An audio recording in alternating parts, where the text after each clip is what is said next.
know that God is moving before us, and us, with God and all the other members of the body of Christ together, can do things to shape a better world. I'm more optimistic about the state of the pro-life movement today than I have ever been, and I feel our biggest breakthroughs are right ahead of us.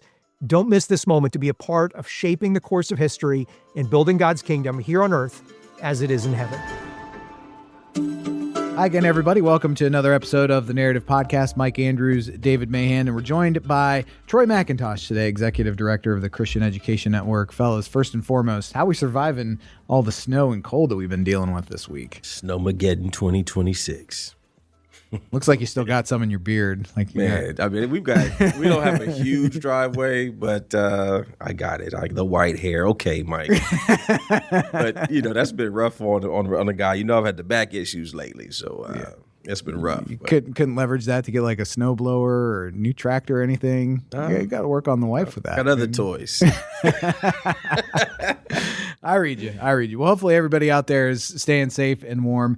And Troy, wanted to bring you on today for our news segment here to talk about the debate that just never seems to go away. The school funding issues that seem to pop up in the debate versus public education and school choice. So when you look at the data, can you give us an idea of, as the word crisis is thrown around, is this really a funding crisis in the public schools, or is it just something else entirely? Well, certainly if you only pay attention to what you read in the media or on, school district social media pages, you would think that school districts are in a sort of a financial crisis. But when you really look at the data, I think what you're going to see is the exact opposite. And what are claims of, a crisis in public school funding is really more just a concern about loss of market share and an unwillingness to right-size a district. Yeah, and a lot of this is tied, to the fact that there are declining enrollment numbers in the public school, but yet at least the public doesn't seem to want to have that conversation. They want to focus on only the dollars, not the fact that enrollments are down too. So is there a way to make that part of the discourse around this topic, or to educate people better on how school funding works? Yeah, I mean, this is the part of the puzzle that you'll never hear from the school districts, right? The school districts only want to talk about revenue. But the fact is, since 2018, public school enrollment in Ohio has dropped by 16%. That's a significant number of kids. It's about 270,000 students fewer in public schools today than in 2018.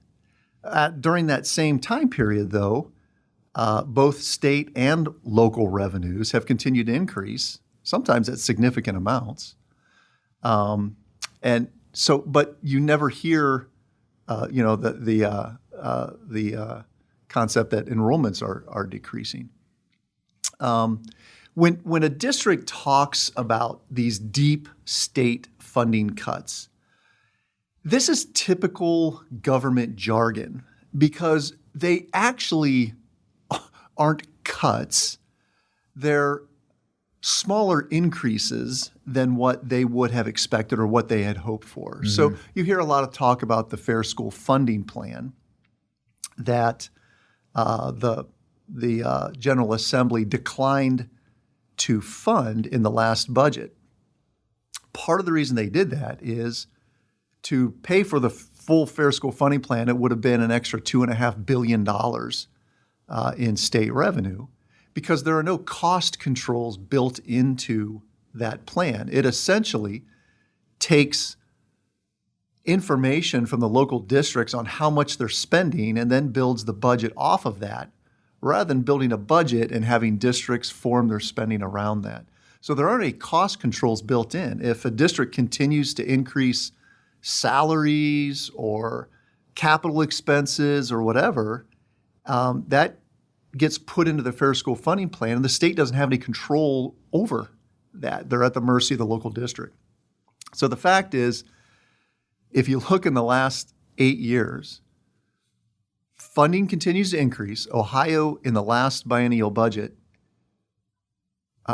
allocated more money than it has in state history for public school districts. It was almost a $400 million increase over the previous budget at a time when enrollment continues to decrease. This is over, and I've heard you do a great job over there testifying on education over the years. And, you break down the numbers really well, but, you say, okay, the numbers are changing because maybe we're seeing a decrease in population for Hamilton, Ohio. When the reality is that they had a, kind of an increase, a slight increase in population. You get lost in the numbers. And so how do we win the cultural battle around this when one side is just saying we need more money, right? We spend money in three main areas. We educate, we medicate, we incarcerate. And when you look at Medicaid and education especially, and, our prisons, it's hard to put your finger on where this money is going every year.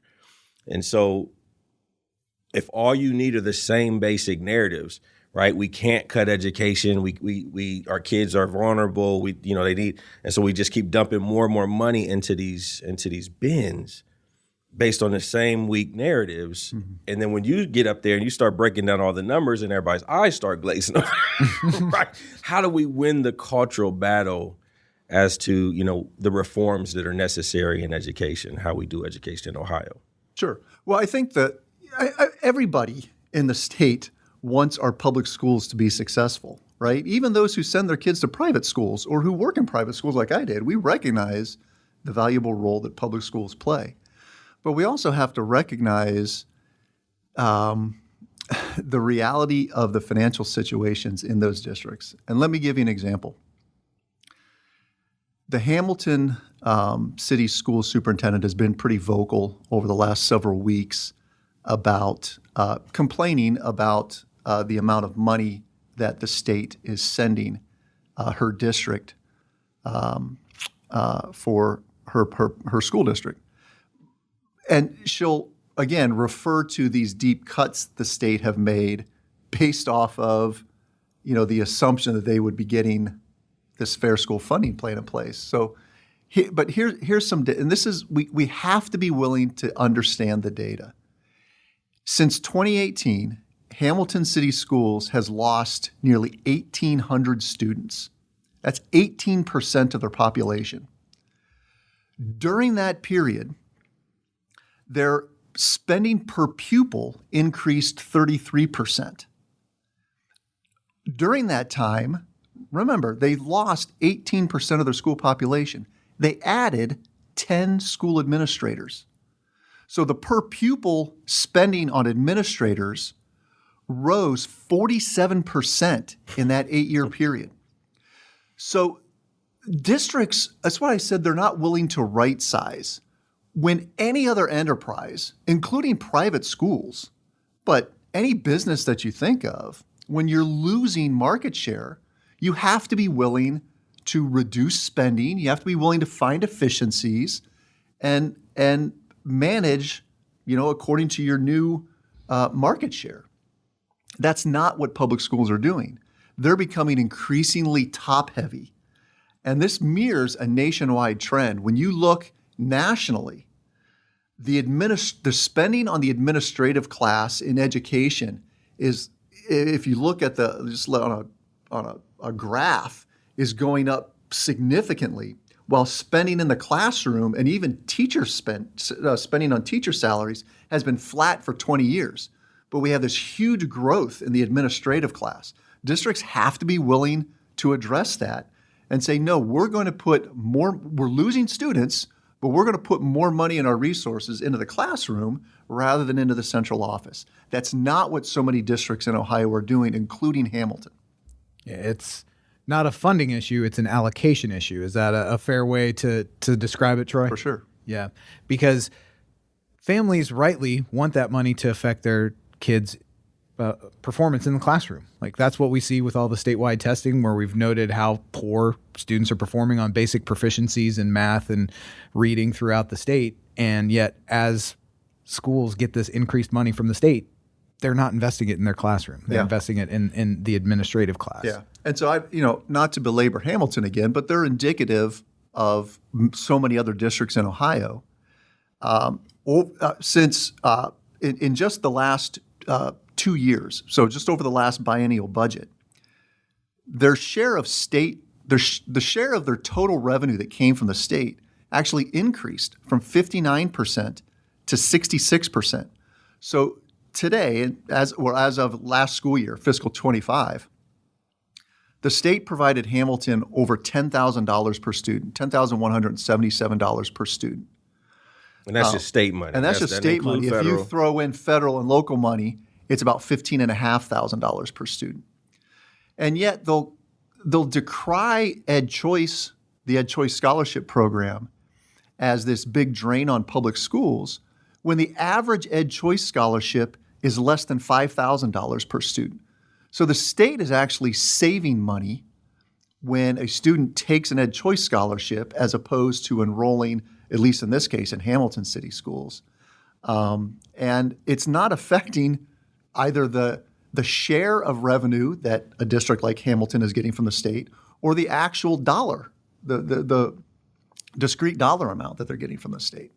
And that's one of the benefits of competition is that these private schools, in order to draw students, they have to be able to really operate more leanly and offer a better product. Right. And many of them are doing that. So just in general, Troy, as we maybe shift now from establishing what the problem is to how Christian schools or Ed Choice in general can be part of the solution, what do families need to know about options that are available to them other than public education?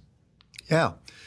The great thing about Ohio is that every family in Ohio right now has access to an Ed Choice scholarship, regardless of income, regardless of where you live. And that Ed Choice scholarship can be used to attend a private school in your area.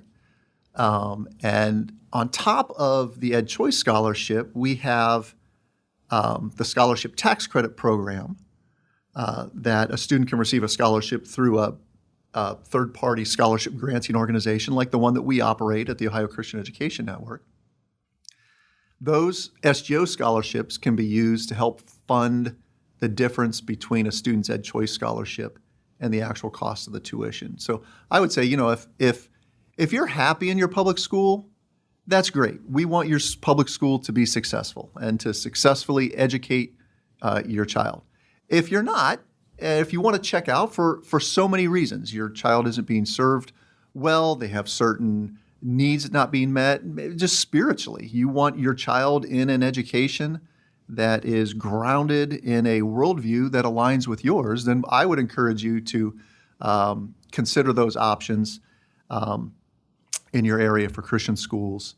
And you can visit any of those schools will help you navigate the Ed Choice landscape as you go through the admissions process. Yeah, and that formation part is a big issue too for a lot of parents, where they just want to have a greater say over what their kids are learning, who's teaching it to them, and what they're bringing home after the school day. I mean, the biggest myth, and even Christians are susceptible to this, is that an education is morally neutral. The number one idea that I would want to communicate to Christian parents is that there is no morally neutral education. Every education has moral and worldview assumptions built into it. You can't avoid it. So the idea that, well, I wish schools would just teach math and reading. If public schools would just teach math and reading, everything would be okay. Well, not really, because that school district still has to start from a set of assumptions that ground their entire pedagogy. Everything they do in their curriculum and instruction is based on that set of assumptions. And I hate to say it, but the obvious is true. A public school system is never going to have a set of assumptions and a worldview that aligns with ours as Christians. They're secular by nature, and that shapes everything they do in the classroom. That's why we're such big supporters of Christian education at CCV and at OSIN, because we believe that a child's education necessarily needs to be grounded in a biblical worldview. Yeah.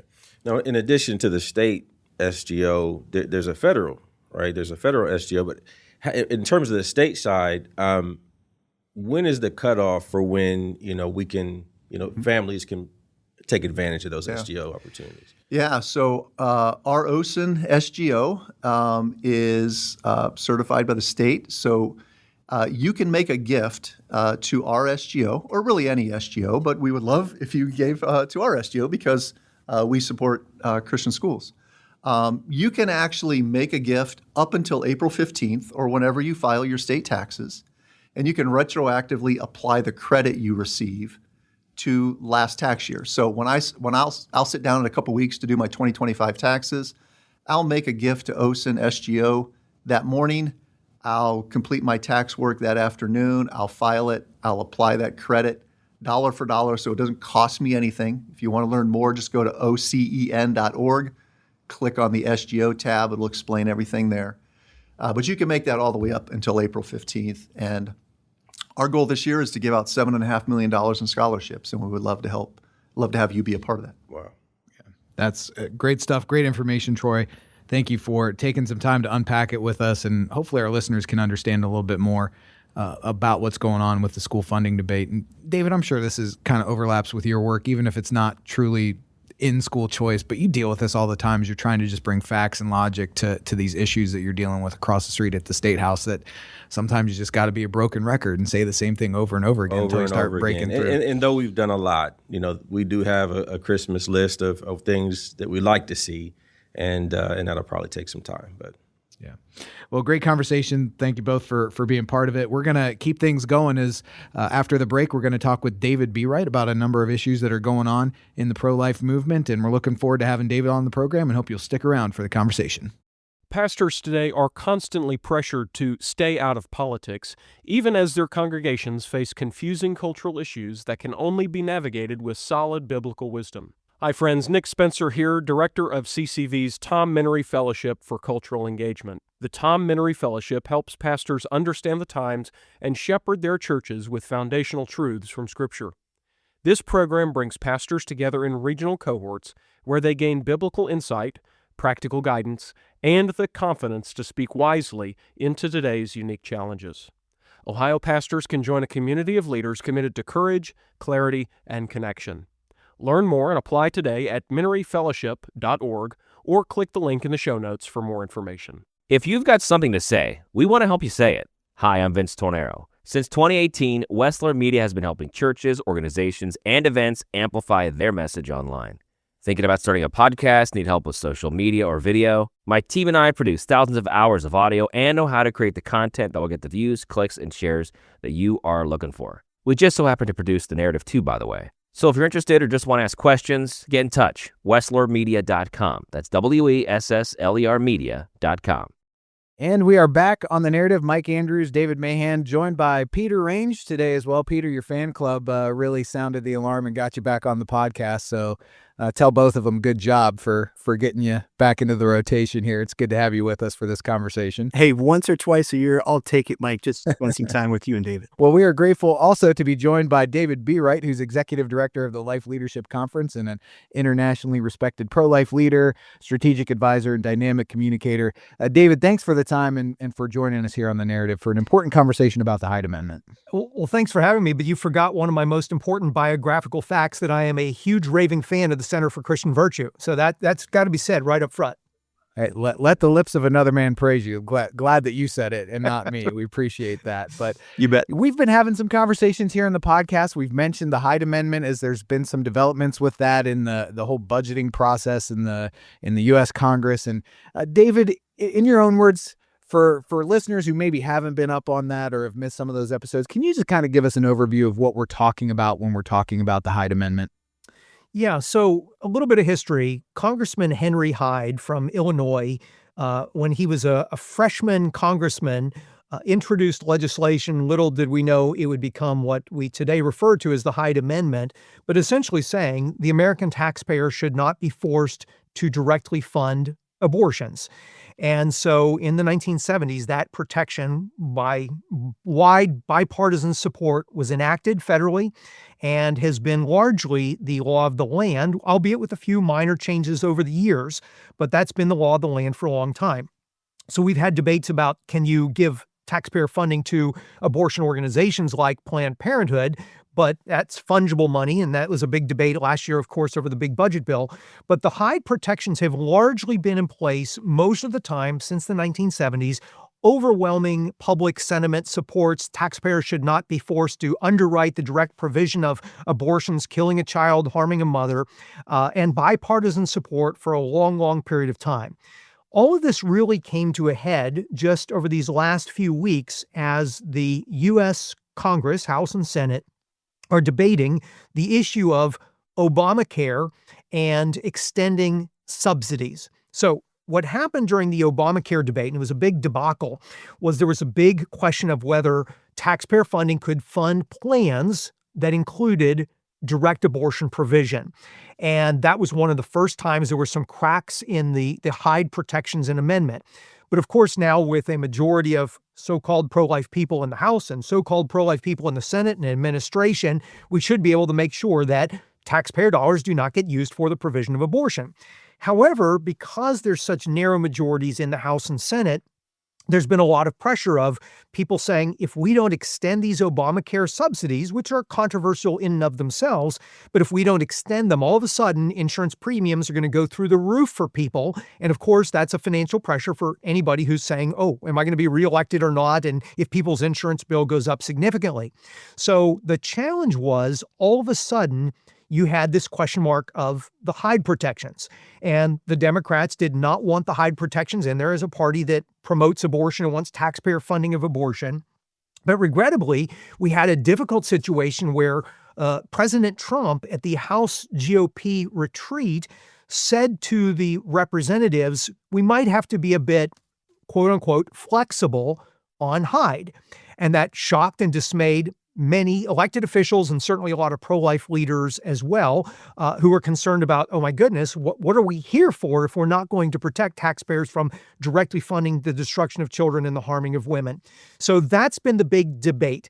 So the House did, Speaker Mike Johnson, to his credit, was a champion saying we are not going to be flexible on Hyde, but a procedural method was used to work around him. And the House passed a version of extending the Obamacare subsidies, regrettably with 17 Republican representatives supporting these subsidy extensions without the protection of Hyde, allowing for taxpayer funding of direct provision of abortions. And that was horribly disappointing. Then it went to the Senate. There was a big debate, and Aaron Baer and others at the Center for Christian Virtue have been leading the way on this because Ohio is so central to this debate.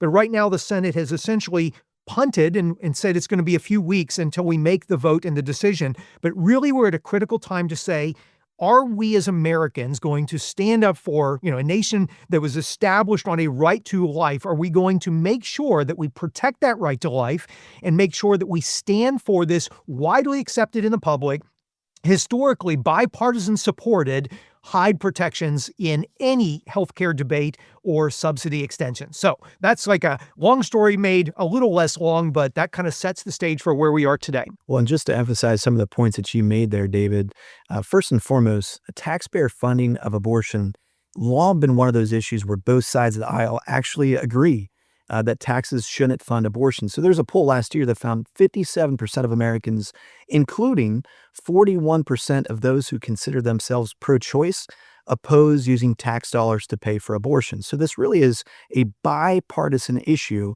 So if Republicans aren't championing this, gosh, we're in trouble. The second point that I want to emphasize that David talked about, to get Obamacare passed, they needed those kind of blue dog Democrats, those pro-life Democrats to kind of come along with it. And it didn't have those Hyde protections. So they passed what was known as Section 1303. And if you go to that section, it was supposed to protect taxpayer funding from abortions. However, the way that it's been played out practically, it didn't do that. So 12 states, all plans in 12 states in our union right now cover abortion in their healthcare plans. So we already know that Section 1303 was not strong enough. And then all states in the union have at least one healthcare plan that offer abortions through their healthcare plans. So it just simply has not worked, and it's simply not enough. That's why we need the strongest language possible, which is the Hyde Amendment. And it's really regrettable. And it gets to a pattern I think we've seen that we can talk about from the Trump administration, which is simply not strong enough on the issue of life. Yeah, and Peter, I'll just kind of build off of that. And I just want to say thank you for your leadership. Thanks to Aaron and Mike, David, the whole crew for all that you're doing on this front, because I think, a lot of elected officials may want to just kind of say, let's push the life issue away. And let's hope it kind of fades to the background. This is really a critical moment for us to make our voices heard. To, again, Donald Trump's credit, he was the president who gave us 3 Supreme Court justices that ultimately gave the majority to overturn Roe versus Wade, and he's done some significant pro-life things. But to think that we can be flexible on this lowest bar, right, the no taxpayer funding of direct abortion provision, that's like the lowest bar of pro-life commitment. We can't be flexible on that. And immediately there was a lot of pushback, and your organization was one of the ones that really helped to lead the charge on that.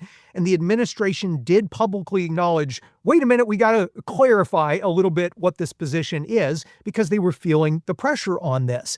And also because a lot of elected officials were speaking out on this as well. But this is the way, to me, this is the opportunity that we have as believers, as people who care about life, we care about family, we care about faith.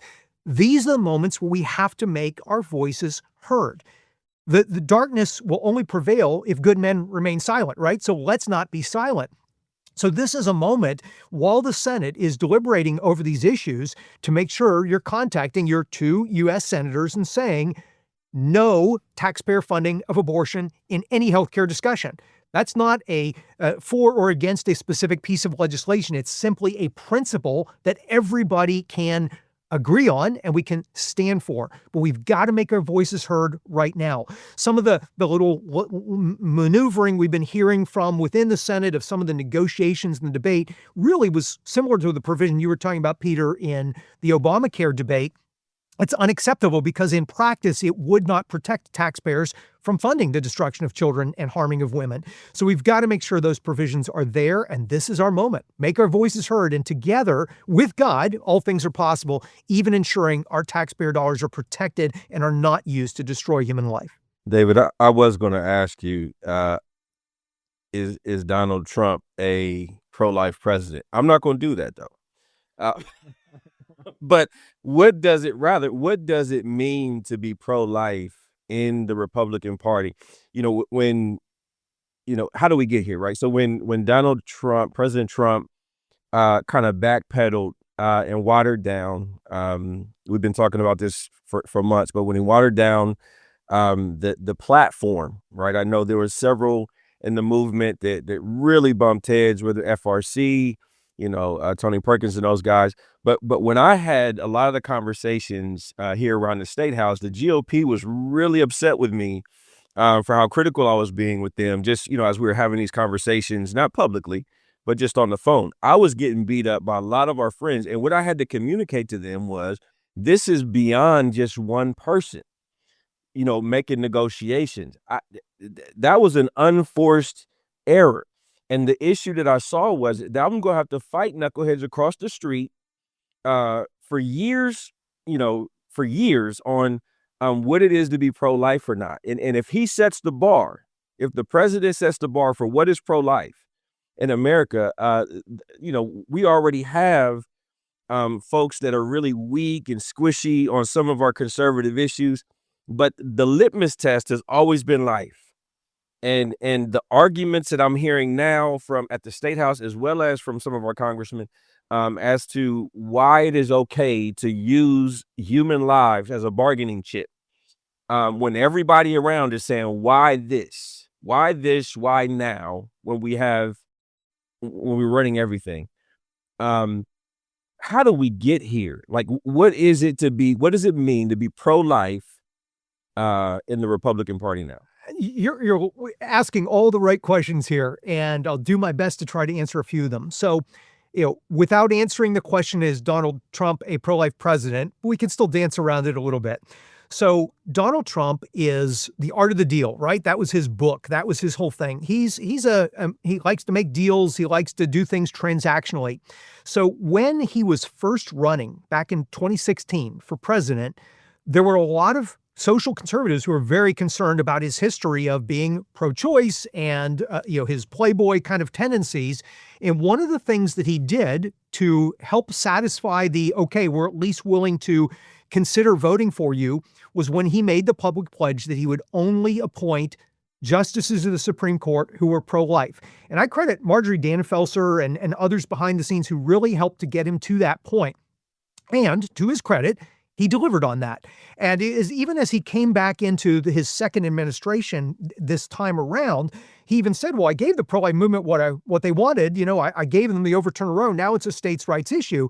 And I think he was like, hey, I did the deal. It's done. Let me move on to other things I care about. Is pro-life deep into his core? I think we could all raise questions about that, but he did do significant things. But really what I look at now is he will do those things, as will our elected officials, if we make not only our voices heard, but if we make the case that it's in their best interest to do the right thing. So Donald Trump will not be the one to champion the next phase of the pro-life movement. That's you and me. That's the Center for Christian Virtue. That's each of us listening to this podcast and saying, what can I do? How can I put my gifts and talents to use to advance the cause of life? But fundamentally, I think that we have to make sure that whether it's party politics, whether it's an individual legislator, or whether it's going to the polls and voting, do we actually do our due diligence to say, am I voting for a person who understands that our founding fathers established that this would be a nation that would have a right to life, liberty, and the pursuit of happiness. And if we don't protect life, there can be no liberty. There can be no pursuit of happiness. Are we willing to make this a paramount issue that we will vote for? And then when elected officials are there, will we hold their feet to the fire to make sure that they're doing everything they can to ensure that right to life is advanced? So yeah, it's difficult, but we got to keep working, and that's why we got to stand together and make our voices heard. I love that answer, David. And when that happened, the question of who sets the standard of what it means to be pro-life, it should never be a politician. It should never be a president. It should always be us. And at same time, right, we had just voted in Ohio in our Constitution, that it is okay to murder children in the womb in the Ohio Constitution. And when a bright red state like Ohio sends that statement to politicians, then we get stuff like we're seeing right now at the top of the party.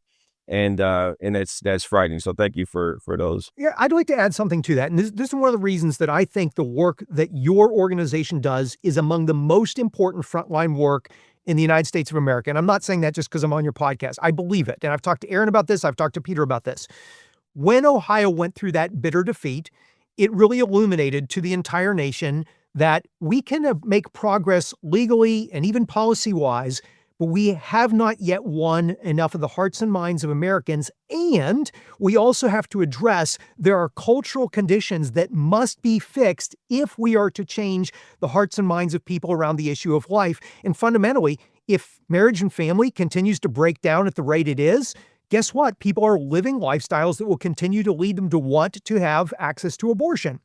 So you, as an organization, said, how do we, while still treating the supply and demand of abortion and bringing those down, how can we look upstream and how do we strengthen faith? How do we strengthen family? How do we affect what people learn in schools? You are doing some of the most critical work, even your cultural index, as you look at everything and how you're strategically thinking and realizing that to change, it's not just about winning or losing one ballot fight, it's about winning the next generation. And you are doing that. So take great hope. Person who's listening to us right now, take great hope that you're part of the right organization with the right leadership and the right vision, and the rest of the nation is watching what you do and is modeling what you do, because we know that the direction you're going is what's going to shape the culture for our children and future generations.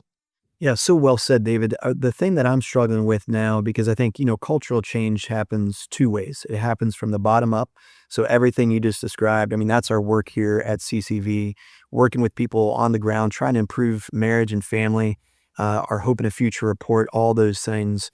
But the challenge too is, our elected officials, and every time an election comes around, it is really important who we put in office, because the law is a teacher as well, and it can teach us what is good, true, and beautiful. And I think we're at a Kairos moment particularly as conservatives, as far as who are we going to vote for in the next election, 2028 presidential election?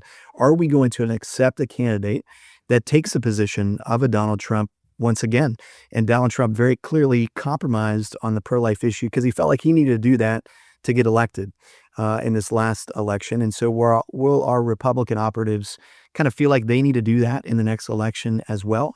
And you look at what he did in the party platform, and I think this should be a big fight and a big focus for conservatives. But for those listening, not realizing what President Trump did in this last kind of election, this last go around, he did 4 things to the Republican National Committee, their platform when it came to being pro-life. One, he took out the traditional call for national abortion ban. A staple in all prior platforms was omitted. So he took that out, that we would approach it from a national perspective. Although that didn't make sense because we also said we supported the 14th Amendment of the Constitution, which protects the right to life of individuals. But there was far fewer mentions of abortion. Number 2, it was only mentioned one time when in the previous platforms it had been mentioned numerous times throughout that.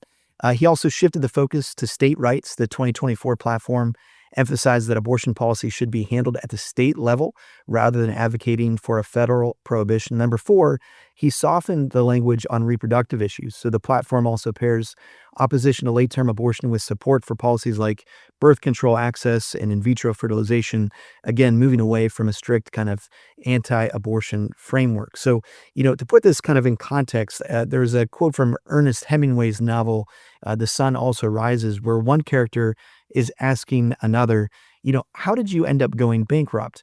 And the other responds, well, there's 2 ways. It happened gradually and then suddenly. And I think what we're seeing right now in the conservative movement is this Kairos moment where gradually we're becoming less and less pro-life. I think we're in danger of becoming kind of the pro-choice Democratic Party of the 1980s as a conservative movement unless we take a strong stand, which brings us full circle back to the Hyde Amendment. As David mentioned, this is the baseline for the pro-life movement to say, we don't want you supporting anything where our taxpayer dollars funds abortions. And that's why it's so important we take action in this moment now as we work long-term, as we're doing at the Center for Christian Virtue on all the cultural issues, rebuilding marriage and family. And again, just as a reminder, why is that so important? Well, 81% of the women procuring abortions in the state of Ohio, they're single. The father isn't in the picture, or if he is, he's pressuring the woman to get an abortion. So we know that marriage and family is the secret antidote to ending abortion, ending demand, because when you have the husband and father there present, the woman is much less apt to choose abortion. But as we rebuild that kind of cultural thing, the moment right now is to contact our state legislators and our senators and to tell them we want the Hyde Amendment in anything that goes through the Congress, particularly when it comes to if they're going to extend Obamacare subsidies. And we can get to whether that's even a good thing in and of itself. But if they do that, to make sure the Hyde Amendment is there. And if we lose that as a party, where are we going to be at in 2 years? Are we going to be, supporting other things? And I hope it doesn't come to that question. But this is the red line we all need to draw in the sand. Well, Peter, to amplify and just build on that, just to say to the person listening to us, our elected officials are there to serve you. They are there to represent you and your values. So the church, the people of God, we believe in the sanctity of human life, and they are there to protect that. If they don't, we have the power to replace them with someone who does. And this is why Christian engagement in the public debate, in the civic process, in elections is so critical. Because the bottom up, we can be strengthening our families, we can be supporting our local pregnancy centers, we can be out praying at a 40 Days for Life campaign, we can do all these things and really evangelize and bring people into our churches. All of those we can and must do. But also, we need to elect the right people to do the right things so that our country and our culture advances that which she was founded upon and that which think about the pro-life movement and think about the church, what a constituency this makes up. If we aren't taken seriously, this constituency come midterm elections will say, why would I vote for you when you don't even do the bare basics of the things that are important, not only to me, but to a large block of your voting public? So we need to make sure they understand now this is important. Your actions will be determinants of whether or not you continue to represent me and other people of faith, people of conscience. So it's so important. And that's why I so think the way Center for Christian Virtue approaches this with both the top-down and bottom-up approach is critical. And for you listening to us to think about, okay, now what does this mean for me? Well, first of all, as Peter said, call my 2 U.S. senators. Number 2, call any other elected officials when the issue of taxpayer funding of abortion comes up. Number 3, when any pro-life issue comes up, be vocal, be active, get involved. And then number 4, keep working on all those other things. Work on your own family. How's your relationship with God? Keep growing closer to Him, to know Him, to love Him, to serve Him in this life so we can all spend an amazing eternity with Him in the next life. And keep doing those things. And by doing all that and reaching out and changing the hearts and minds of those around us, we can rebuild a culture. It's going to take time, but we can do the short term, what's happening in the next election cycle or what's happening on a policy debate, while also doing the long-term work. And that's how we will transform the entire culture, not just win one election or make progress for one short season, and then the pendulum swings back the other way. That is what we are about, and that is what we will accomplish together with God. Well, and to your point there, David, I just want to let our listeners know, again, ccv.org. If you go there and click on advocacy, we've made it very easy to contact our 2 U.S. senators to let them know to stand strong on this Hyde Amendment issue. And it only takes about 60 seconds. You can let Senators Moreno and Husted know that you want them to stand strong on this issue. And I do just want to make an observation that hopefully leads to some discussion here. But in terms of the electoral consequences of this potential action, like this just seems like a bad bargain for Republicans, because, there are a lot of people, whatever you feel about President Trump, that kind of the deciding factor for Christians was, well, I think he's going to be the more pro-life candidate, so I might be reluctantly voting for him, but I'm going to vote for him. And when you see that abandonment of that kind of core value of what is often the issue when it comes to elections for a lot of our listeners, that if you can't trust a Republican to stand up on this, that could have some major consequences at a time when there certainly seems to be some momentum swinging toward the Democrats anyway, because of the other things that are going on in our country. So that's just my soapbox. And if the Republicans want to see a real horrible outcome come midterms, just keep compromising on life. And that will be the fastest path to get there. If you want to have a chance of maintaining a majority and or at least a strong ability to block bad things, you've got to stand for life. Yeah, and I think elections are about firing up the base, and you certainly don't fire up the base if you're not going to come out strongly on life from the conservative perspective. So, Senator John Husted is up for election here in Ohio. It's really important that John gets back into office. And so we need him, and we need Senator Moreno to stand strong on this here in the state of Ohio. Again, this is a red line. This is baseline for us in the pro-life movement. You have to defend Hyde. Peter, I know you were just recently in D.C. for the National March for Life. We got to make fun of you jumping on the screen and waving to the crowd and everything. But what was the mood? What was, on the ground? I know there were remarks from Vice President J.D. Vance, of whom I'm a great fan. But I felt like his remarks in terms of what we're talking about today was lacking. And I think that's what happens when from the top, you have such what I feel like backpedaling on this issue. But what was the overall, and recently Mondami in New York, kind of coming at the neck of a lot of pregnancy centers publicly. So that's the downstream effect of all of these, policy decisions and platform changes and backpedaling, is that the folks that are on the front lines of the pro-life movement lack protection. And the other side feels kind of encouraged to take advantage of that lack of protection. So what was your experience like on the ground in D.C. at the March for Life? Yeah, so David, a couple things. Number one, I practiced my wave for a really long time up there on stage, so I hope it came. You could tell. It was beautiful. No, with that being said, David, I think one of my frustrations, when it comes down to some of these issues, you look at maybe what is maybe one of the most controversial issues in this pro-life movement right now is, the issue of someone is sexually assaulted and they become pregnant from that sexual assault, the circumstance of rape. It's often comes up in situations where you're on college campuses and they say, well, I can see where you're at on that, but, what about a situation like rape? And you pull that issue across the country, it really is kind of a 80-20, 90-10 issue when it comes to people saying, look, in those circumstances, I believe that a woman should be able to receive an abortion. Now, on that particular issue, there's a lot of ways to talk about that. One, first and foremost, we have to acknowledge that that is a really difficult circumstance. We can't imagine the terrible challenges and the trauma that comes from being sexually assaulted. But then we also acknowledge that abortion itself, and there's been research done by Dr. Priscilla Coleman and others that have cataloged millions of women who have had abortions, and the reality that having an abortion is also a trauma. So if you have an abortion after a sexual assault, you're kind of heaping one trauma upon another. It's not what's going to heal that particular circumstance. You can also point to the reality that, one of my good friends in the movement, Ryan Baumberger, for example, is someone whose mother was sexually assaulted. She became pregnant, but praise God, she chose life. And now Ryan advocates on behalf of those children because he says, look, when you're talking about that situation, you're talking about me at the end of the day. But so many of our elected officials, they'll say, look, I can't talk about that because that's a losing issue for us. Well, if we never talk about it, it's going to remain a losing issue for us. With no communication, there can be no communion. With no communication, there can be no movement on any of these issues.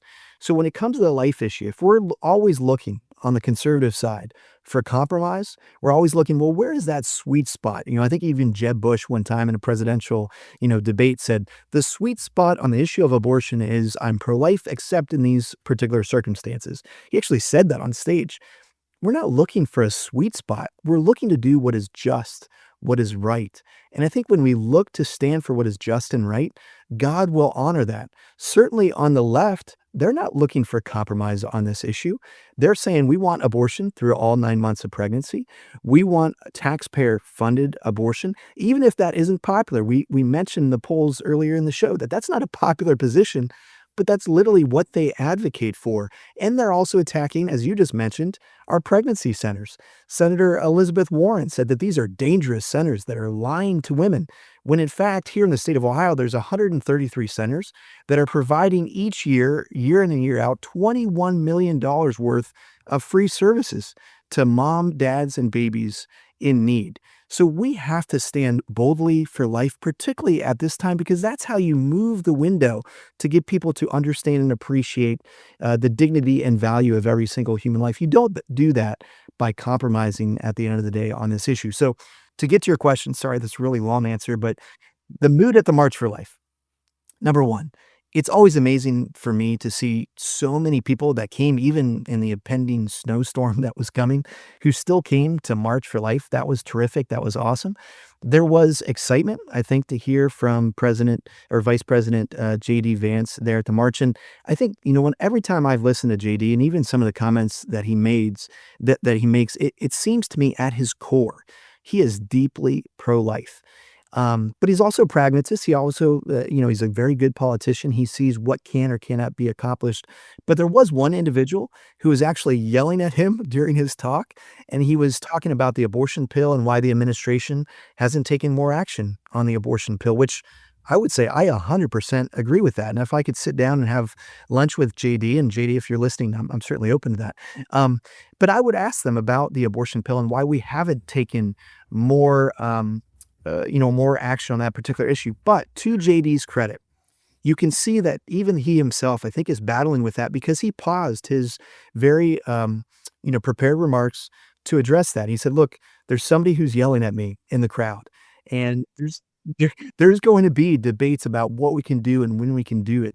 But I think it's incumbent upon all of us to pray for somebody like the Vice President, J.D. Vance, who believes this at his core, but is facing difficult realities, such as, President Trump, who said things like, we got to be flexible and hide and things of that nature. So my challenge to JD and to Senator Moreno and others would simply be this. Yes, You have a boss, you have a leader of the party right now who's President Trump. But one thing is, President Trump's not always going to be here. He's going to be, his last year in office is going to be 2028. So that's one thing. The second thing is, all of us on this call, listening to this podcast right now, we have an ultimate judge, and we're going to have to stand before our Maker one day, and we're going to have to account for this issue and whether or not we gave everything we can for this cause for life. And so let me quote, if I could, we've been talking about the Hyde Amendment in this particular show, Congressman Henry Hyde, who said this about that final judgment. He said, "When the time comes, as it surely will, when we face that awesome moment, the final judgment, I've often thought, as Fulton Sheen wrote, that it is a terrible moment of loneliness. You have no advocates. You are there alone standing before God, and a terror will rip your soul like nothing you can imagine. But I really think that those in the pro-life movement will not be alone. I think there will be a chorus of voices that have never been heard in this world, but are heard beautifully and clearly in the next world. And they will plead for everyone who has been in this movement. They will say to God, spare him, because he loved us." When it comes to this issue, unlike any other issue, even the immigration issue, the right to immigrate, or the healthcare issue, the right to access good healthcare, or the education issue, the right to be able to be educated as a U.S. citizen, all those things, all those issues fail. They come apart. They fall apart unless they have a firm foundation, and that is the right to life. So you can have different positions on those particular issues, but you can't have different positions on an intrinsic evil, something that is always wrong. To kill an innocent human life in the womb, it's always wrong. And so on this issue, we have to challenge our politicians to stand firmly in the place of human history, and that is on the right to life. Well said. Nothing to add on that. Well, David, as we get set to wrap here, I know you mentioned the action steps that you would encourage people to take, but beyond that, can you kind of land the plane here as well to follow up Peter's remarks on just the that idea that this is a baseline issue for the pro-life movement, and why we need to hold the line here? Well, I think of Scripture, let us not grow weary in doing good, for at the proper time we will reap a harvest if we do not give up. When I think about, while Peter was up on stage waving at everybody, I was right down in the front in the crowd at the March for Life. And the mood I saw this year was very different from last year. And if I could just go back 2 years, after the Dobbs decision that overturned Roe, there was a jubilation in the pro-life movement. People were excited with this thing, this North Star we'd be working together with God and with so many people over almost 50 years, that victory was accomplished. But then the realization set in, and last year the mood I saw was one of almost not hopelessness, but struggling with a battle weariness, because people saw abortion numbers are going up, not down. We're losing ballot initiatives. We see a lot of cross-state traffic. The abortion pill is being mailed into all 50 states. A lot of people are like, we still have so much work to do after that big victory. And so last year, it really, to me, I came away with a very heavy heart. But this year, at the 2026 March for Life, what I saw was people recognizing the moment we are in, the real landscape, and what challenges and opportunities are ahead of us. And I saw a renewed resolve that, yes, we're going to have to make our voices heard. We're going to have to do more. We're going to have to approach things in new ways. But I saw a larger crowd than last year. So it was the first, rebound of the crowd size was there. I saw that determination that we're not just going to be a pawn of any political party or politician, but we are there with the resolve that we will be a voice for those who have no voice. We will speak up, as Scripture says, for those who have no other voice. We will rescue those being led to the slaughter. And that's what I saw. And so for all of us to take heart and know that God is moving and that he is asking each of us to discern where we can make a difference. And then as he reveals that call to you to say, yes, as for me and my house, we will serve you, Lord. And when you do that, and when you do what you can do, and you let our elected officials know what they need to do, and as we go about this long-term work of rebuilding families and faith and culture, hard work, but the most important work we can be a part of in this life, know that God is moving before us, and us, with God and all the other members of the body of Christ together, can do things to shape a better world. I'm more optimistic about the state of the pro-life movement today than I have ever been, and I feel our biggest breakthroughs are right ahead of us. Don't miss this moment to be a part of shaping the course of history and building God's kingdom here on earth as it is in heaven. Amen. Amen. Well, Peter, David, this has been a great conversation. Grateful for your time, and thank you both for being part of this conversation today on The Narrative. Thank you for tuning in to this episode of The Narrative, presented by CCV and produced by Wessler Media. If you found today's episode insightful, leave us a review or rating and subscribe anywhere you get your podcasts. We're your hosts, Mike Andrews, Aaron Baer, and David Mahan, and we'll see you next time on The Narrative.